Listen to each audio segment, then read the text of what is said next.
السلام علیکم ورحمۃ اللہ وبرکاتہ۔ آج کی اس ویڈیو میں ہم نے تختی نمبر 12 کو پڑھنا ہے جو کہ تشدید کی ہے۔ آج ہم نے تشدید کو پڑھنا بھی ہے، سیکھنا ہے، سمجھنا ہے تشدید کس طرح کا ہوتا ہے، تشدید کو کس طرح پڑھا جاتا ہے اور تشدید والا حرف کتنی مرتبہ پڑھا جاتا ہے، ٹھیک ہے۔ اس ویڈیو میں ہم نے پوری مشق کی پریکٹس کرنی ہے تشدید، جس کو عام طور پر ہم شد بھی کہتے ہیں۔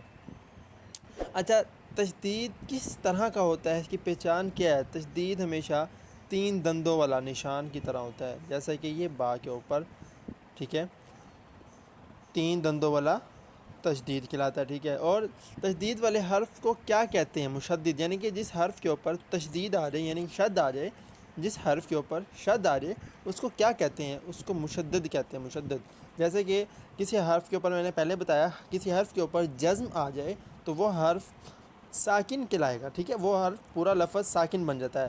اگر ایک با ہے، با کے اوپر جزم آ جائے تو یہ دونوں مل کے ایک ساکن بن جاتے ہیں۔ اس طرح با کے اوپر اگر تشدید آ جائے یعنی کہ شد آ جائے تو یہ پورا مل کے ایک مشدد بن جاتا ہے۔ تشدید والا حرف کتنی مرتبہ پڑھا جاتا ہے؟ تشدید والا حرف ایک مرتبہ پہلے والے حرف سے مل کر دوسری مرتبہ خود، یعنی کہ 2 مرتبہ پڑھا جاتا ہے۔ ایک مرتبہ پہلے والے حرف کے ساتھ، جیسے کہ جزم میں جب جزم آ جائے تو صرف پہلے والے حرف کے ساتھ ملا کر پڑھنا ہے، دوبارہ اس حرف کو نہیں پڑھنا۔ اگر شد آ جائے، تشدید آ جائے تو دوبارہ بھی، یعنی کہ جو اس کے اوپر علامت ہوگی اوپر والی، اس کو بھی پڑھنا ہے، ٹھیک ہے۔ یعنی کہ با کے اوپر شد ہے تو پہلے با کو پہلے والے حرف کے ساتھ یعنی حمزہ کے ساتھ ملا کر پڑھیں گے، پھر با کے اوپر بھی زبر ہے تو با کو پھر دوبارہ پڑھیں گے۔ تشدید والے حرف کو یعنی کہ 2 مرتبہ پڑھا جاتا ہے۔ اچھا، یعنی کہ جس حرف کے اوپر شد آ جائے، مشدد کو کس طرح پڑھا جاتا ہے، کس طرح پڑھتے ہیں؟ یعنی کہ اس کو، جس حرف کے اوپر شد آ جائے اس کو مضبوطی سے، سختی سے، ٹھیک ہے، ذرا رک کے نا پھر پڑھنا ہے، تھوڑا سختی کے ساتھ۔ جیسے کہ اس کے اوپر حمزہ با زبر اب، اب با کو تھوڑا سختی سے، اب با زبر با، اب با۔ اب پڑھنا سٹارٹ کرتے ہیں، تختی کو، پوری تختی کی مشق کرتے ہیں کہ اس تختی کی کس طرح پڑھیں گے۔ بسم اللہ الرحمن الرحیم۔ حمزہ با زبر اب، با زبر با، اب با، ٹھیک ہے، با کو تھوڑا سختی سے پڑھنا ہے، اور پہلے با کو پہلے والے حرف کے ساتھ، کیونکہ با کے اوپر تشدید ہے تو پہلے والے حرف کے ساتھ پہلے با کو پڑھیں گے۔ حمزہ با زبر اب، با کے اوپر بھی تشدید ہے تو با کے اوپر زبر بھی ہے تو زبر کو دوبارہ پڑھیں گے۔ با زبر با، اب با۔ حمزہ با زبر اب، با زیر بی، اب بی۔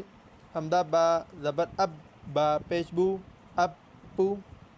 حمزہ با زیر اب، با زبر با، اب با۔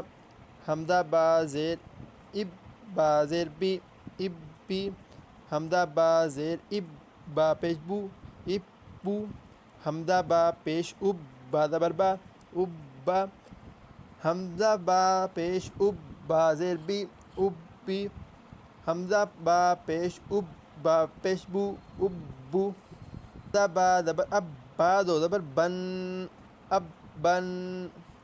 حمزہ با زبر اب، با دو زیر بن، اب بن۔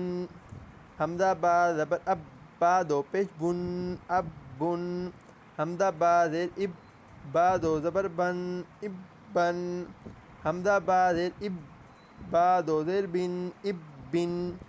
حمزہ با زیر اب، با دو پیش بن، اب بن۔ حمزہ با پیش اب، با دو زبر بن، اب بن۔ حمزہ با پیش اب، با دو زیر بن، اب بن۔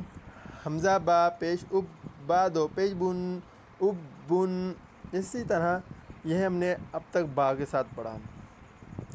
با کے ساتھ ہم نے زبر بھی پڑھا، حمزہ کے اوپر زبر، حمزہ کے نیچے زیر، حمزہ کے اوپر پیش کے ساتھ با کو پڑھا۔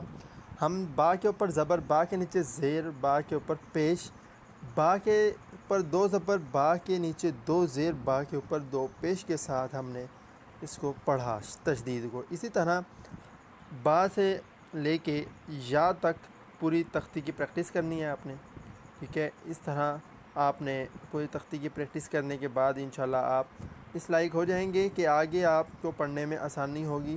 آگے والی تختی کی ہم نے مشق کرنی ہے تو اس میں آپ کو بہت زیادہ ہی آسانی ہو جائے گی۔ اور اگر آپ نے الرحمن قرآن ٹیچ چینل کو سبسکرائب نہیں کیا تو پلیز سبسکرائب بھی کر لیں۔ شکریہ، السلام علیکم۔